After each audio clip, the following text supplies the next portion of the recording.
Stephanie Aviles. She is going to teach us how to live a stress-free life while working from home. Y'all know in this pandemic, y'all have been behind this screen this whole time. Now, next year, I pray that we're going to be up in the building, okay? Can everybody join in prayer together for that? I'm praying that we all are able to not only learn how to live a stress-free life, but we're going to learn how to work from home. And our success coach, one of my favorite ladies that gets my mind right, my head right, she even helping me with relationships because she does a great job. I want to introduce Stephanie Aviles so she can teach us how to live a stress-free life. Stephanie, how you doing today? Hello, I'm doing good. Amazing. I'm going to let you go ahead and have the stage, sis. Go ahead and let us know how to live a stress-free life.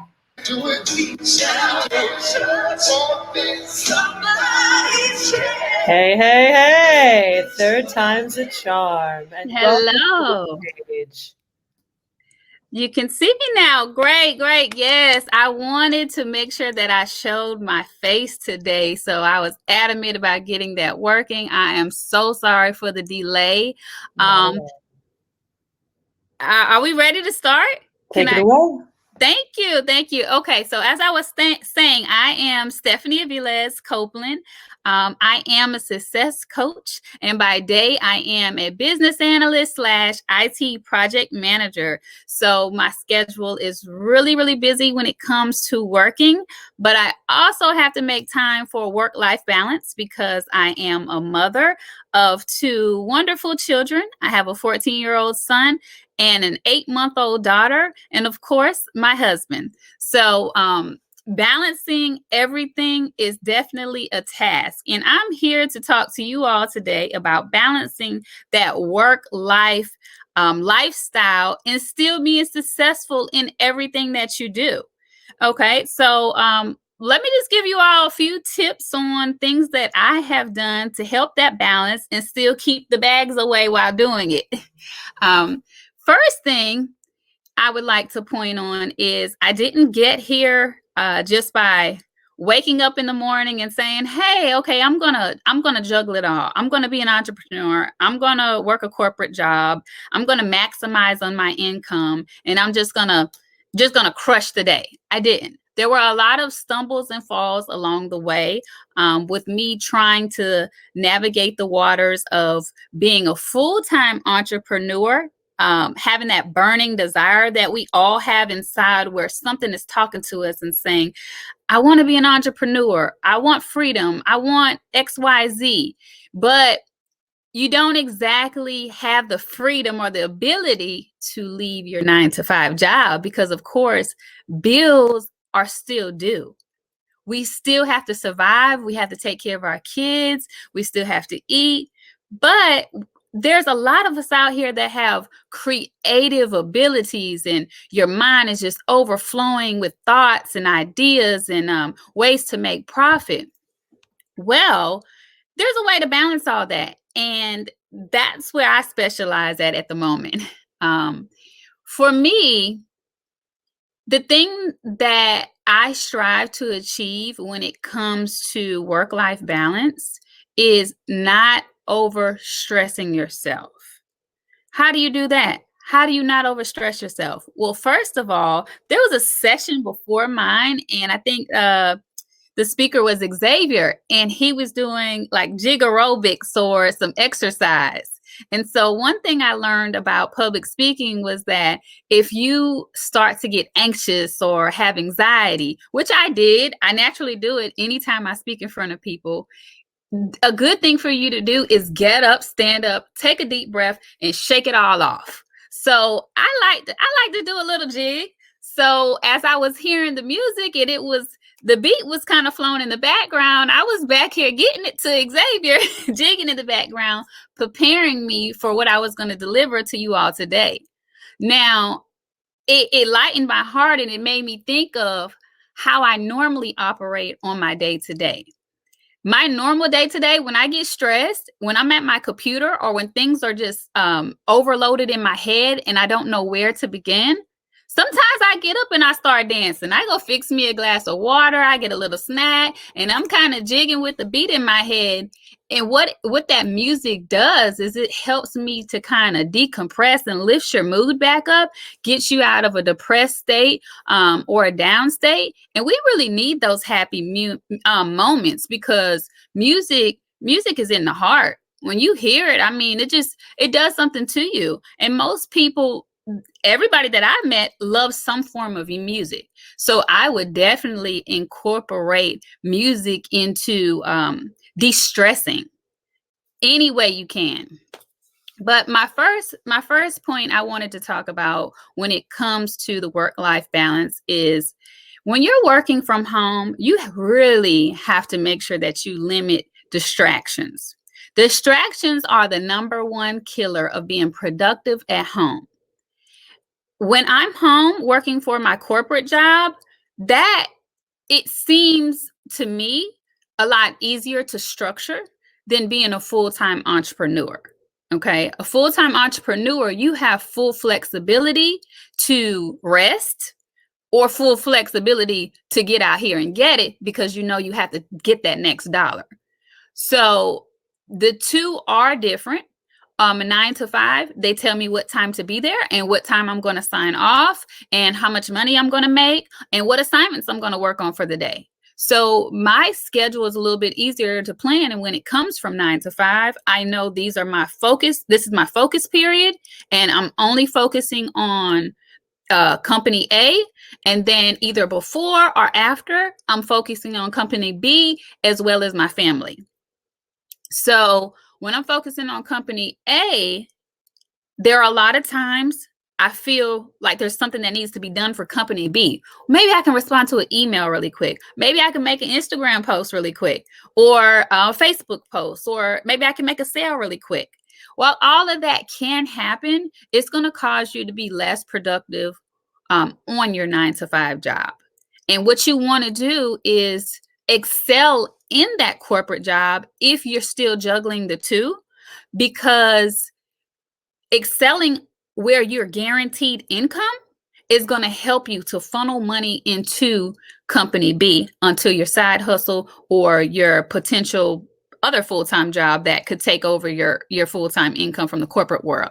So you want to ensure that you are giving them all that you have, because you, whether you realize it or not, you're an entrepreneur in corporate America and outside of corporate America. You are your brand. When you either walk into that corporate building or you sign on for the day, the only thing they see is your first and your last name. You are your walking brand. When you negotiate your pay rate at that corporate job, you are negotiating your worth. Same thing when you're an entrepreneur. Someone says, hey, can you do this for me? Whatever your service or your product is, you're negotiating your rate. I am worth XYZ. So it is the same when you're in corporate world, in corporate America, and you'll make it to a point in your life in corporate America where you'll understand your worth. And some things will be non-negotiables. So for me, a non-negotiable is the ability to work from anywhere. I will not, that's a non-negotiable for me. I understand that the point I am in my life, I want to be able to work from anywhere and not confined to a chair and a desk inside a corporate America office. That's just where I'm at. So that's a non-negotiable.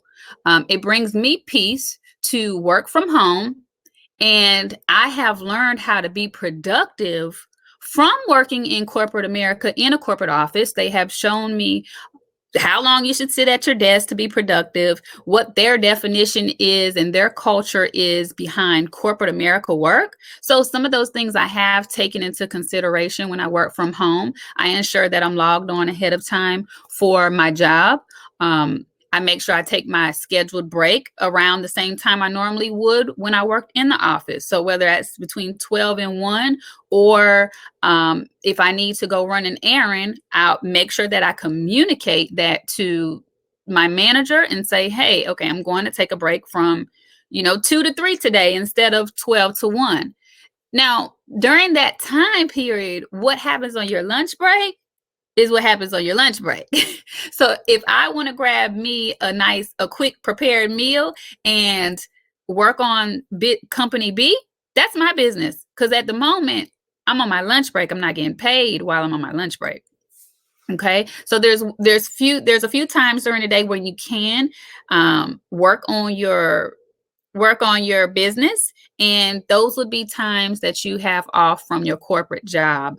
And a lot of times corporate jobs have policies that say that you cannot work on your business during the hours that you work for them. So that's also something that you have to be careful for, because you may not even have read that. A lot of people do not read their company or corporate policies. They just sign in. They just sign the document and they start work. They're so excited just to have a job. But you really have to pay attention to the fine details, so you know, and you make sure that you do not get an attorney's letter in the mail after your sales go soaring through the roof. But when you structure yourself the same way you would structure yourself on a corporate job, you help to eliminate the distractions. So remember, my first point is limiting distractions. And some you can't help because everyone has families at home. You have virtual children who are virtually learning. You have husbands walking around. If you live with your mother, grandmother, any kind of family members, there's other people. But if you have to go and set you a desk in a closet or somewhere where you will get peace, that's what you should do. And you don't have to stay there the whole time. So to limiting distractions, eventually I'll lead into what I do to make sure that I'm not distracted. So just give me a moment and I'll get there. But with limiting the distractions, I make sure I let everyone in my household know, okay, I have an important call today. So communicating what's on your plate for the day, what your stress level looks like to the people around you will also help them to be considerate and compassionate about what you have going on in your day. Okay. So my husband and I, we both work from home. He has a lot of meetings. I have a lot of meetings. He tends to be a lot louder when he talks. And me, I'm a little softer spoken. So sometimes I will make sure that I go in a completely separate portion of the house and I say, hey, I have a call. So I'll see you later. I have an important call. I'll see you later. I'll talk to you later. Bye. And I go and I close the door and I even put a lock on it because I don't want one of the kids coming in there interrupting. And I tune in. Anything outside of that room, I'm not focused on that, because for the next 20 minutes, I'm loaded into this phone call. I'm taking notes. I'm doing whatever I need to do. I'm sending out the emails right away, because when I walk out of that room, I'm forgetting everything. We're moving on to the next thought, right? The next part of our day. So with that, limiting distractions, while you have that designated place or designated time frame for you to focus, make sure that you're being productive in that moment. Do not plan all these things in your head and get structured and say, oh, okay, well, I'll work on it later, or I'll send that email out later. I'll do this later. No, do it right now while you're on the phone. Even if you have to say, can you hold on one moment while I finish this email out? I want to make sure I have it worded correctly. There is a way to word things so that people will feel like they're needed, but really they're needed or they're included in what you're doing, but you're really doing that so that you can make sure that you actually execute it, because that's the biggest thing, is executing. We can plan all day, but if you don't execute, nothing will get done. Okay, so distractions was number one. The second thing I wanted to point out, which I was spilling into, is productivity. All right, productivity starts out with a plan. If you work in corporate America, then you know your schedule. So there is no excuse on why you can't plan your day. You work from 9 to 5, or you have a rotating shift. there's a lot of people who work rotating shifts, especially first responders, people in medical field, just anywhere. I hear a lot of excuses sometimes about why your schedule cannot be planned, and that's not true. Anything you want, you can plan for. Okay. Now, if you're on call and things happen spontaneously, I get it. But for the most part, planning out your schedule, even if it's the day before, you can definitely plan out how your next day could look, and then evaluate at the end of the day, what do I need to alter? What did I try to put on my plate that was too much? Or did I not put enough on my plate? Did I not put enough structure behind what I was doing? So let me give you an example. At night before I go to bed, my mind is normally racing, and I'm either scrolling through Instagram or having a million thoughts on what I need to do the next day. So I keep a notepad right beside my bed. And some people like to use electronic devices to keep track of their to-do list. I do that, but I tend to keep multiple to-do lists. So my main one is, the first one I always go to is pen and pad. And with the pen and pad, I just jot down, okay, need to buy groceries. What do I want to cook for dinner, or what I need to do tomorrow on my job. I need to send out an Instagram post. I document all those things on the to-do list. Now, they do not have any time frames on them when I first put on my to-do list. Why? Because I have to open up that electronic device eventually, and I have to look at my calendar and say, okay, well, I know I'm working from this time, so I'm not even going to fake myself and try to schedule any of these things into my work schedule unless it's related to work. Okay. If it's related to work, then I will look at my work schedule and I'll plug it in. If it's not related to work, do not do it. You're setting yourself up for failure. Don't do it. So if there's an Instagram post that I want to post at 5 p.m. at night, if I want to post at 5 p.m. at night, I'm either going to schedule that post early in the morning, or I'll schedule that post on my lunch break. But I should not be doing anything during my work hours. Now, if I have wiggle room and I decide to do that, fine, but don't schedule it for those time periods. Okay. We set ourselves up for failure a lot when we do things at times that we know we do not have enough buffer room to complete them at. Okay. So with the productivity, just also be mindful that even though there's 24 hours in the day, some of us are sleeping for 8 and 9 hours a day. You know, depending on your age, you really only need about 6 hours of sleep, 6 to 7 hours of sleep. And I can't tell you how many hours to sleep, but get up before the sun rises. Get up 30 minutes before the sun rises. I promise you, you will see a difference in what you can get done. Because before I start working for someone else, I like to work on myself. Whether that means me just waking up that day and taking a nice shower and getting a cup of coffee or a cup of tea and walking through my house and just enjoying, everything I've paid for a few minutes, and then getting dressed and getting prepared for work.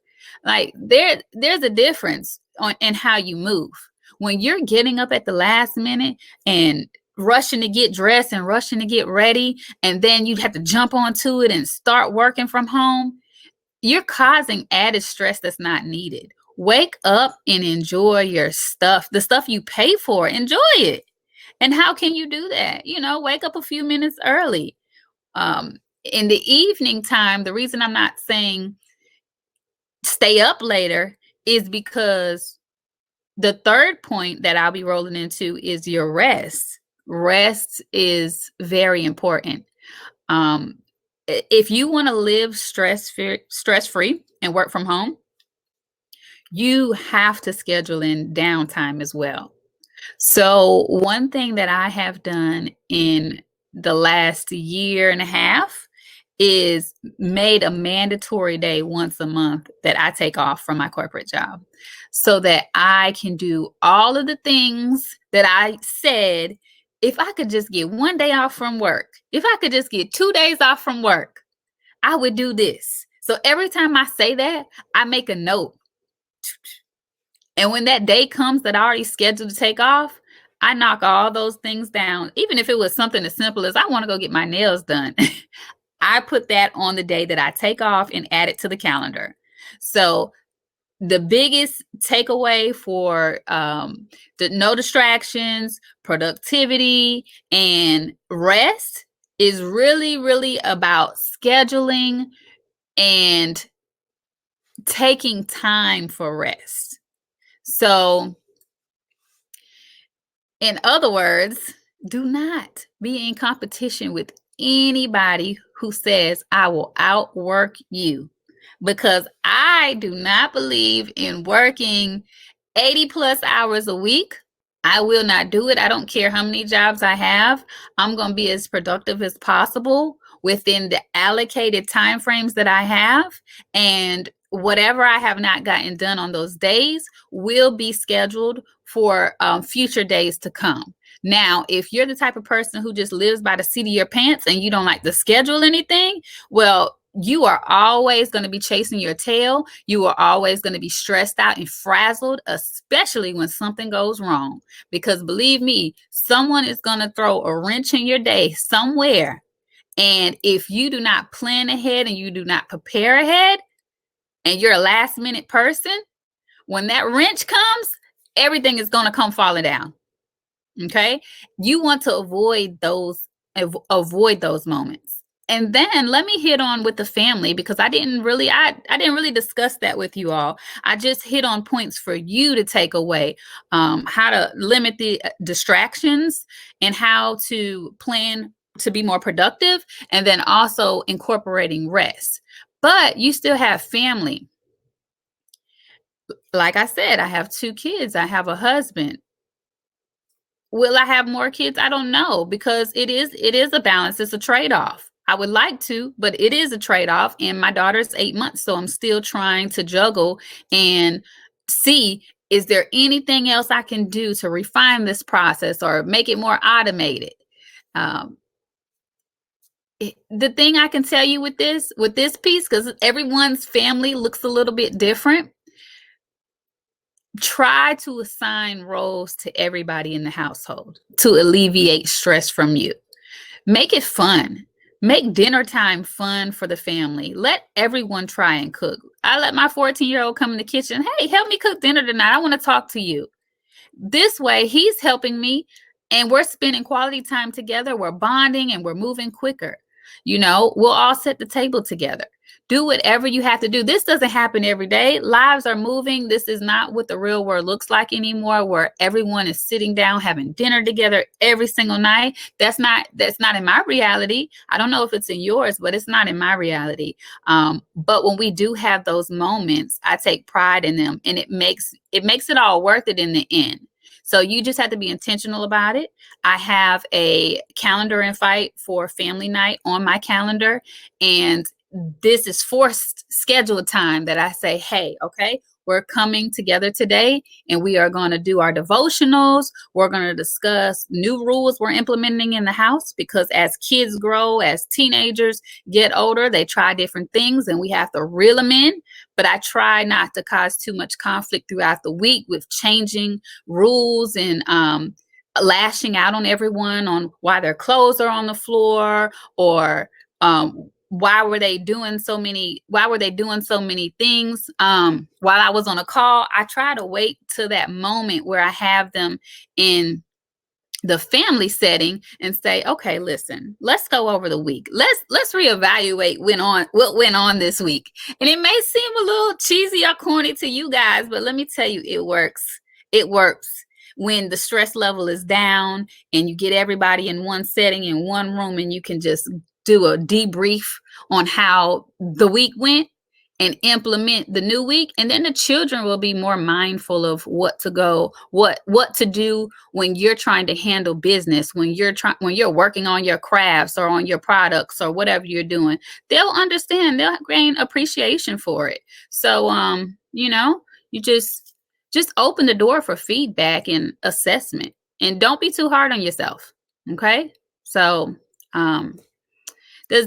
I guess we're not taking questions, but as I start to wrap up, if you all would like to reach out to me with any things on work-life balance, I'm going to drop my tag in the chat. And Stephanie, we do have a question. Yes. How did you arrive at the awareness of your must-haves? You mentioned needing to be able to work from anywhere. Can you explain how you arrived at what you need and that awareness? Absolutely. I would do that. So when I first started working, I didn't know what my must-haves were. So I'm 34 now. I chased what my ideal life should look like. I struggled with that. I would hear people say, oh, I know why I want to be an entrepreneur, or I know why I want to do this or that. I was always the one that was searching for my passion, searching for my why. However, as I started to live it and experience it, it wasn't until I moved to another state and my husband was we were living 3 hours apart. We were engaged at the time and we were both driving back and forth. We weighed our options and it was determined that I was the one that needed to move. So I had to go to my senior level management at my job and ask them, could I work from home? And I was nervous. I was terrified. They would never let me work from home. This is before COVID. And I had the conversation with them. I was already above average worker on all my performance reviews. So you have to be in great standing. And when I presented this to them, they didn't want me to work from home because they don't want you to break that corporate mold that's there. But eventually I did go work from home and it felt good. So I didn't know until I felt it. You don't know what something feels like sometimes until you feel it. I felt the freedom. I felt that culture chain that was on me of the job. It broke. My voice opened up and I started speaking up more on my job and saying, no, this isn't right. So I started playing more of a strategic role actually after I left being in the office. And so I just knew, and I loved the new me. And I've been doing this for about 2.5, 3 years now, working from home, and I wouldn't change it. Would I go back into an office for a day or two out of the week and have meetings and discussions? Yes, I absolutely would, because I believe in building those relationships. But I wouldn't sit in a corporate office every day unless I really had to. Thank you so much for answering the question. And I see that you have your IG handle on the stage feed. Thank you very much, Stephanie, for joining us and for being patient and getting your video on. We're going to go ahead and take a quick break, but hang around and thank you so much for joining us.